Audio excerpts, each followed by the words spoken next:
आज हम आपको उस रहस्यमयी कथा के बारे में बताएंगे जो मकर संक्रांति पर्व के आरंभ की परंपरा के बारे में बताती है।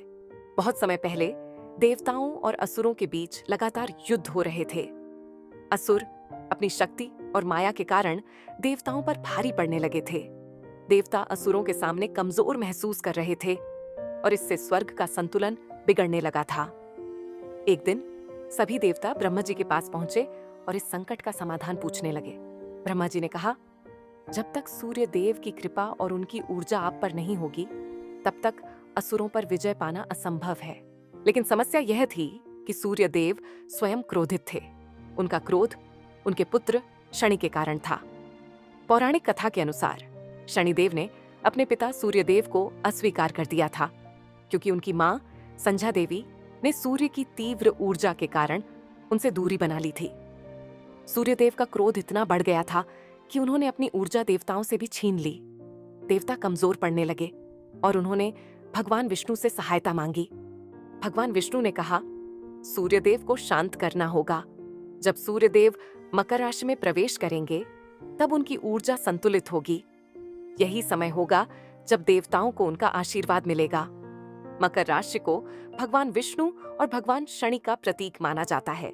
मकर राशि में सूर्य का प्रवेश उनके क्रोध को शांत करता है और उनकी ऊर्जा को सकारात्मक दिशा में मोड़ता है। जब सूर्यदेव मकर राशि में प्रवेश करते हैं, तो वे अपनी दिव्य कृपा से पूरी सृष्टि को प्रकाशवान कर देते हैं। देवताओं ने सूर्यदेव की तपस्या की और उन्हें प्रसन्न करने के लिए एक महान यज्ञ का आयोजन किया। यह यज्ञ मकर संक्रांति के दिन पूर्ण हुआ। सूर्यदेव ने देवताओं को आशीर्वाद दिया और उनके क्रोध को समाप्त कर दिया। उसी दिन से मकर संक्रांति का पर्व शुरू हुआ, जो सूर्य की ऊर्जा और उनकी कृपा का प्रतीक बना। मकर संक्रांति का एक और रहस्य राजा सगर से जुड़ा है। राजा सगर ने एक महान यज्ञ का आयोजन किया था, लेकिन उनका अश्व चोरी हो गया। जब उनके पुत्रों ने उसे खोजा, तो उन्होंने ऋषि कपिल को दोषी ठहराया। ऋषि कपिल के क्रोध से राजा सगर के पुत्र भस्म हो गए। बाद में राजा सगर के वंशज भगीरथ ने गंगा को पृथ्वी पर लाकर अपने पूर्वजों का उद्धार किया। यह घटना मकर संक्रांति के दिन हुई थी और तभी से गंगा स्नान और दान का महत्व इस पर्व से जुड़ा।